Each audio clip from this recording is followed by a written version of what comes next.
Hi guys, it's me, yours truly, Beverly Terrell Johnson, lifestyle health coach and consultant, registered nurse for over 33 years, known as the Uncommon Flexitarian and the creator of Eat What. Eat What is my weekly program that gives you resourceful information and education as to the many USDA and FDA food safety and health concerns. Now, I just don't wish to alarm you, but I also wish to give you solutions, concrete solutions to build your immunity, to build your overall health so that you can look good, you can feel good, and you can have a more positive outlook on life. Welcome. Welcome to another edition of Eat What? Now, before we get into our program today, 5-2 and Blue, intermittent fasting and health, I would just like to remind you that as a member of this private Facebook group, Eat What, you have access to everything that we have done previous to today. All you have to do is go to the members area, click on the Files tab, and there you are. You have every recipe, every conversation right at your fingertips. Now, if you're looking for a video, we have done a few videos. Simply again, go to the members area and click on the media tab, and you have access to every video that we have done. Now, let's get into today's topic, 5-2 and Blue, intermittent fasting and health. Now, many people have asked me about what is this talk about the blue zones. Let me give you a little bit of background before we get into today's topic. The blue zones were first discovered by researchers G.U.S.H and Michel Poulain, who were researchers who published their studies in the Journal of Gerontology. These two researchers found out that there were areas in the world where people, men, they were studying men at the time, that there were these men who were routinely living to be 100 years old or more. Knowing this and being gerontologists, they wanted to know what were the commonalities of these people that they lived such a bountiful life in terms of years, plus they did not have any of the what is termed as the Western diseases. Diseases such as diabetes, arthritis, heart disease, and more. Now, in doing this study, they noted certain commonalities and they published them in the Journal of Gerontology. Years later, Dan Buettner, a National Geographic Fellow and multiple New York Times best-selling author, noticed their research and simply monetized it. Nothing wrong there. Is through his efforts and building upon what they had discovered that we have access to this information today. Now, many people want to know, well, where are these blue zones? Where are these areas that were first identified where the subjects, men, like I said, they were studying men at the time, where they were routinely living to be 100 years old or more. These areas are, and you have heard of them all, Okinawa, Japan, Sardinia, Italy, Nicoya, Costa Rica, Icaria, Greece, and Loma Lima, California. Now, we in the United States, hold on, it wasn't everybody in Loma Lima, California. A particular group of people were studied. This group was a group of Seventh-day Adventists. This religious group have found that the gerontologists Hess and Boulain found that these people, these Seventh day Adventists, were living to be 100 years old or more. And when doing more research, just to give you a little bit of background on that, they accounted that, as well as other factors, to the fact that they were eating according to their religious beliefs, the Levitical beliefs that were in their religious manuals, the Holy Bible. Now, just to give you a little bit of a background, it wasn't just dietary commonalities that these researchers and Mr. Bruckner were emphasizing. There are other factors. But for our purposes today, we want to look at the dietary factors that are common to those in the blue zone. So let's get started. Residents of the blue zones, again, that's Okinawa, Japan, Sardinia, Italy, Nicoya, Costa Rica, Icaria, Greece, and the Seventh day Adventists living in Loma Linda, California, all had commonalities health wise that helped them to live to be 100 years or more. Now, these groups of people, as I mentioned before, did not have, were noted not to have the common, which termed Western diseases, arthritis, heart disease, high blood pressure, all of these things that diabetes is another one. All of these things that are determined to be a part of Western culture and bad health. So, what are they doing differently, or what were they doing differently at the time of this research? Well, to get into this, first of all, we have to recognize that they had a mindset to live as they were accustomed to. The mindset of health is so important. You can't do anything. You can't make any changes. You cannot do anything without a mindset to do so. Now, some people have theorized that it was because of their inability to get involved so much with Western culture that it sort of protected them from getting into the or having being exposed to diseases such as heart disease, high blood pressure, and the like. That may have been true at the time of the research, but this this would not have prevailed if there was not a prevailing mindset is to continue in what they had been accustomed to. Again, mindset is so important to whatever you do, and particularly when you're making an evaluation and or changes regarding your health. These individuals, even more modern times now, are still living the way that the centuries old practices have taught them. They are certainly introduced to more modernized ways of living, yet refuse to change anything basically of what they're practicing. This is because they have a mindset for success in this area, and seeing the success that they have achieved, they wish to continue to go on. Now, like I said, mindset. Mindset is a commitment to live and to do differently, irregardless of what others are or how others are living or how you grew up. You are committed to making this change or to remaining with these practices that you have deemed to be successful for yourself. That is the mindset. And bringing this over into our culture today, mindset, if you desire to make a change in your health from whatever you're doing to a mindset of what people in the blue zones are doing, you have to have a mindset change. You have to be willing to forsake what you're doing if you're not eating like them and adhere to the practices of what they're doing.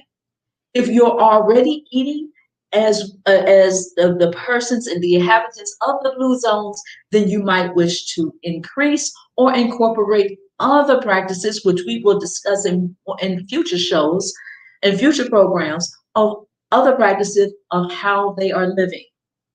Again, it is a mindset.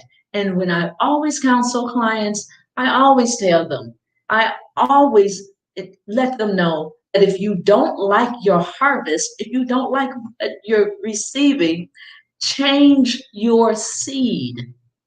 Seed time and harvest is the commonality that is true for all of us. So if you don't like the results that you're getting, look at what you're planting in your life. Look at what you are allowing to grow and to foster in your own life. You don't like your harvest, change your seed. Now, another commonality, and when studying what are the people in the blue zones doing differently, is their willingness to embrace practices that are aligned with health and wellness. Again, it is a mindset. It is a mindset issue. Now, one thing that the researchers determined first they thought that perhaps all of them were eating a more of a seafood diet and less of a meat diet. That was not true. Some cultures had more meat and less seafood. Other cultures had the exact opposite. So they thought that perhaps there was perhaps an ancient grain that they were all consuming. That also was not true. Some continents where these blue zone areas existed, some continents had grains as to support the theory of what they were looking for, and others did not. So when it came to dietary health, what were the commonalities? You have five blue zones,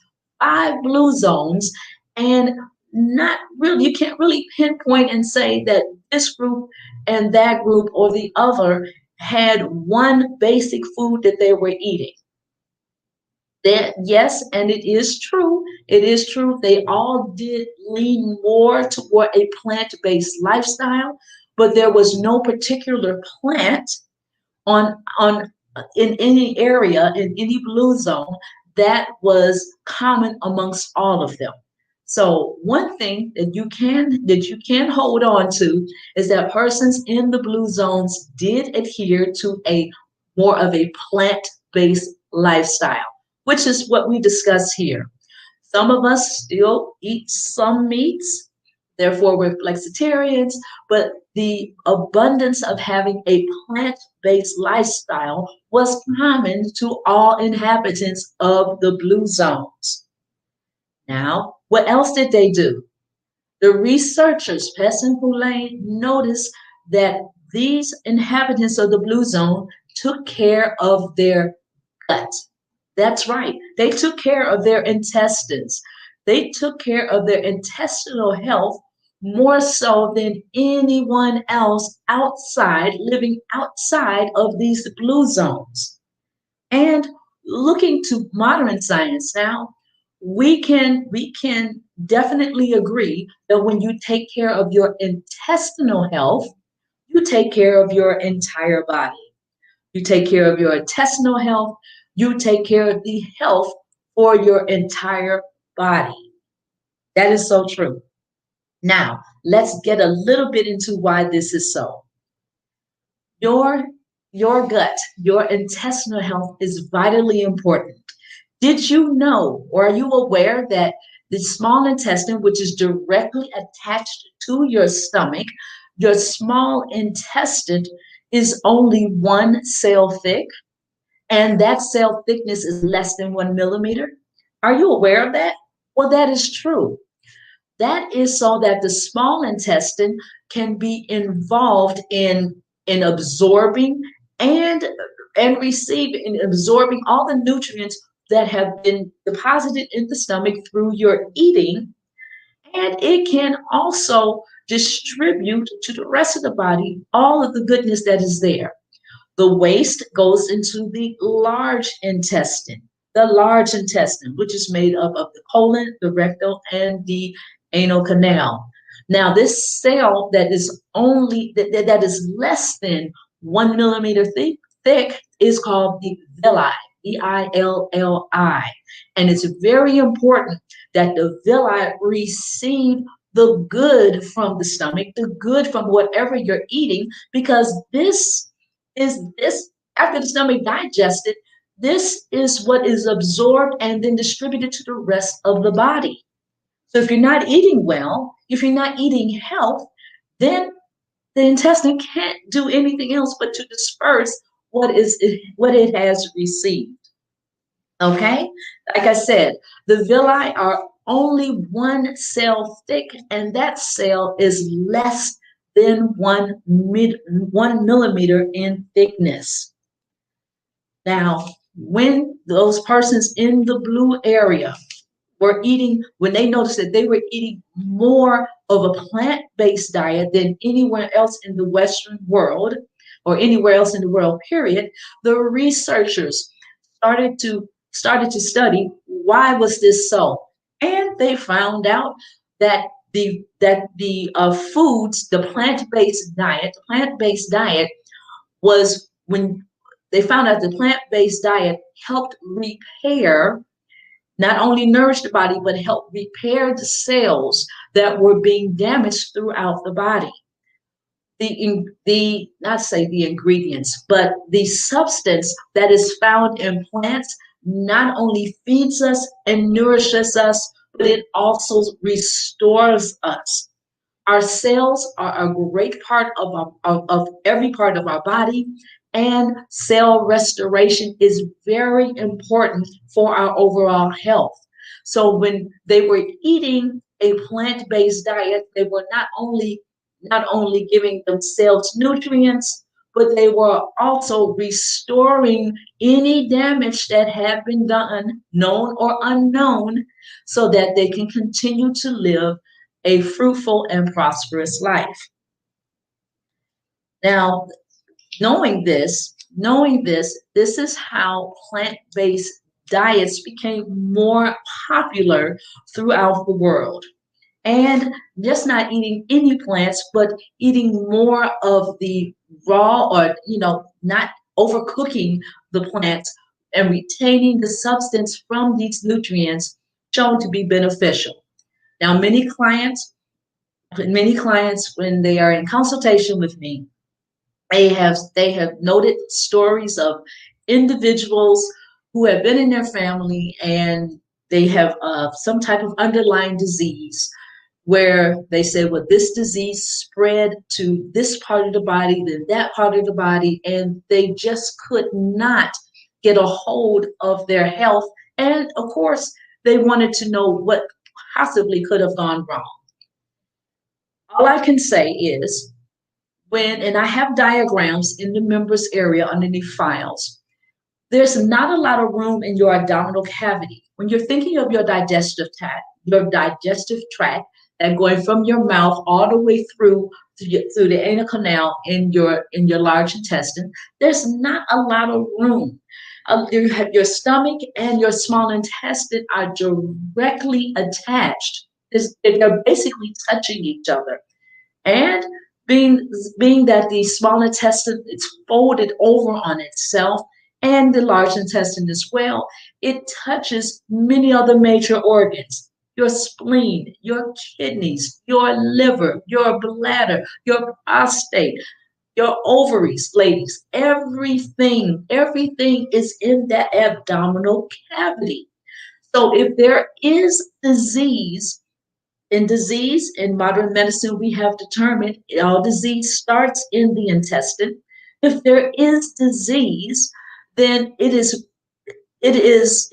almost imperative that that disease will not only affect the small intestine, but it will affect the stomach, it will affect the kidneys, it will affect the liver, it will affect the bladder, it will affect everything else that it touches. So it just really behooves us to eat the best that we can, so that we can restore our cell health as we're eating. We don't know what damage to our cells is being done as we eat. But when we eat the right foods, when you're taking the right medicine for your health, and that is more of a plant-based diet, then as you're eating, your cells can restore, aged cells can be eliminated, new cell growth can occur, and you live a more prosperous, a more healthy life and lifestyle. Now, how does intermittent fasting work? Intermittent fasting is something that these groups also did, but not as a conscious idea of I'm going to fast on such day as opposed to another day.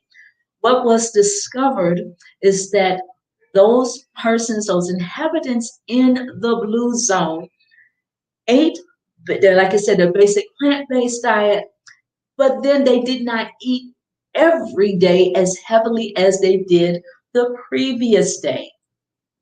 Now, the benefit of this, of course, is keeping the stomach and your digestive tract, giving it sort of a break. And that's another commonality that has been found for all inhabitants of the blue zone. In taking care of their gut health, it was discovered that they gave their gut a break. Think about it. When you're eating, food goes into your stomach begins a major process of breaking down everything that you're eating. Of course, the digestive process does begin in the mouth, but when it gets to the stomach, it really starts to break things down so that all the nutrients may be absorbed by the small intestine, by that one less than 1 millimeter thick villi.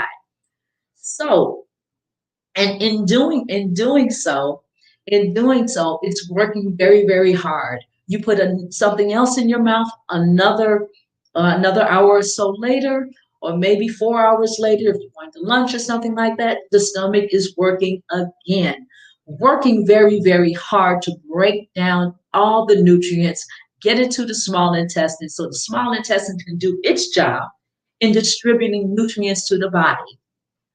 It was found that when your gut has a break, the rest that it received was restorative as well.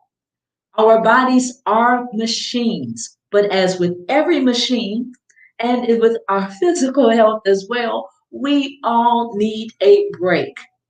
So the commonalities for the dietary part of what we're discussing was these persons, these inhabitants in the blue zones basically took care of their gut health by infusing it with nutrition and nutrients that the body could readily absorb and what was beneficial for the body.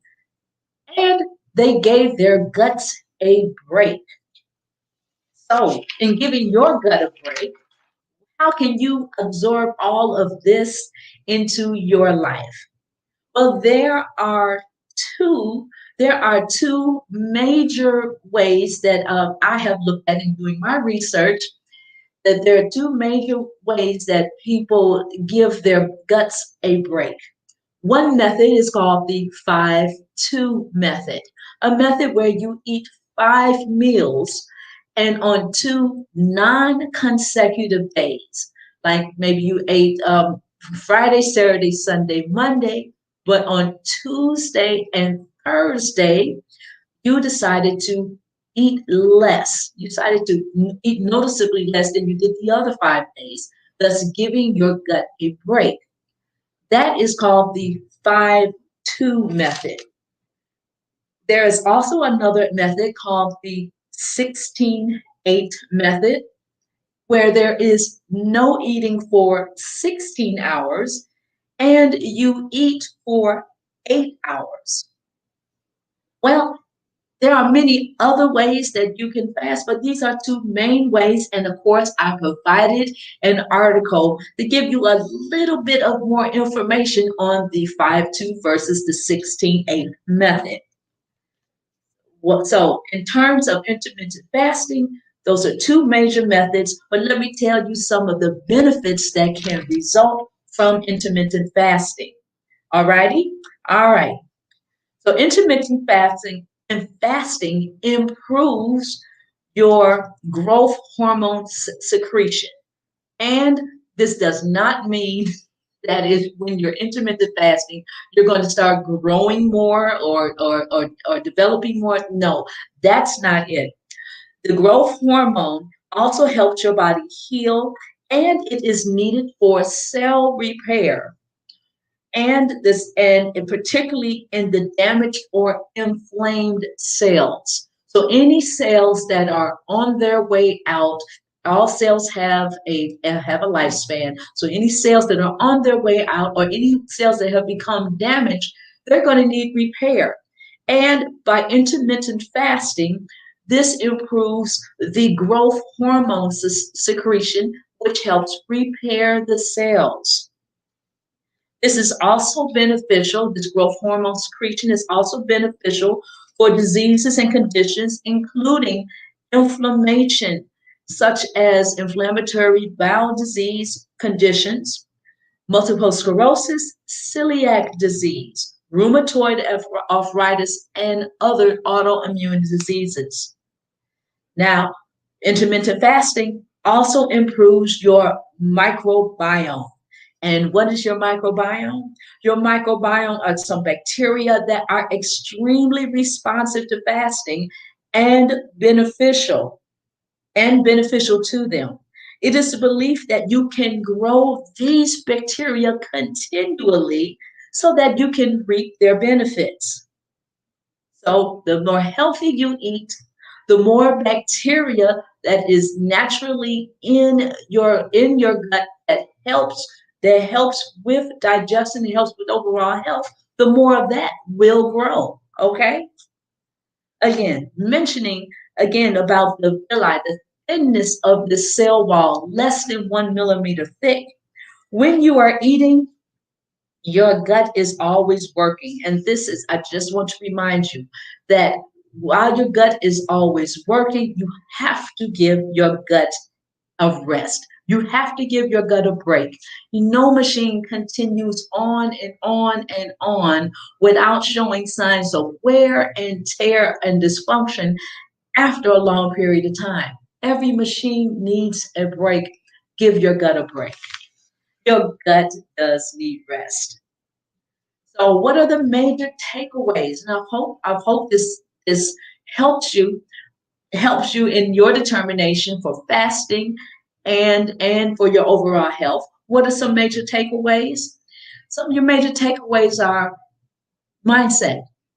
You can do nothing without mindset. If you are in a condition now of less than perfect health, or in a condition where you would like to improve your health, even if you're not feeling symptoms of illness, it is a mindset issue.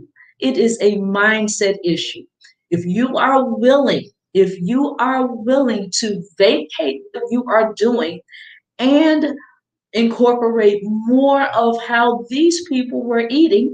And again, like I said, with other things that we will study in future programs, how the people in the blue zones are living. Then, as studies show, you can also reap the benefits of health.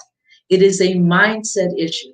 And again, as I counsel my clients all the time, if you don't like your harvest, if you don't like the results of your health, change your seed. Plant-based diet.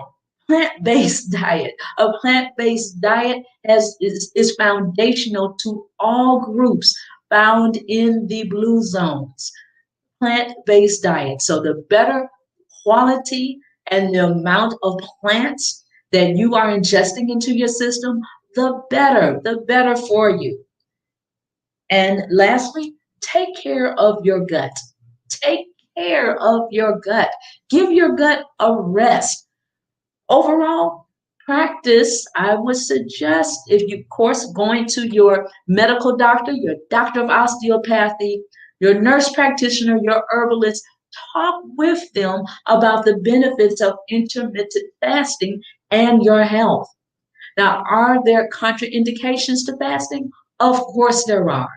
If you are in a medical or medical condition or nutrient deficit, nutrient deficit uh, area of your life or a season in your life, then of course intermittent fasting would not be advisable for you. But again, talk to your medical professionals, your doctor of osteopathy, nurse practitioner, medical doctor, all those who are involved with your health. You don't want to involve yourself in doing anything without first consulting them, because it is a team effort to restore your health as well as maintain your health. Now, that's all the time we have for today, guys, on this edition of Eat What? 5-2 in Blue, Intermittent Fasting and Health. I know we covered quite a bit of material today. No recipes after today's program, but of course, I have provided information in the members area. I've given you an article to read on 5-2 versus the 16-8 method. And if you would like to discuss this article with your medical professionals, this is a very good way to start. I've also given you photos so that you can see how closely proximated of your organs are to your intestine.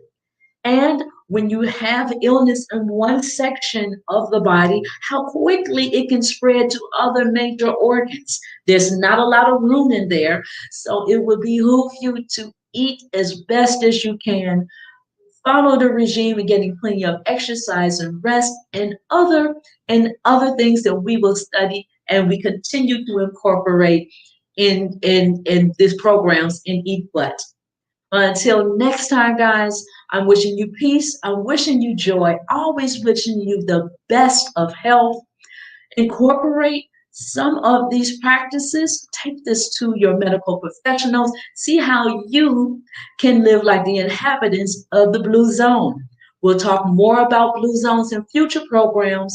But until next time, I will see you. Be blessed. Wishing you joy, wishing you peace, and wishing you health. See you next time on another edition of Eat What. Bye bye.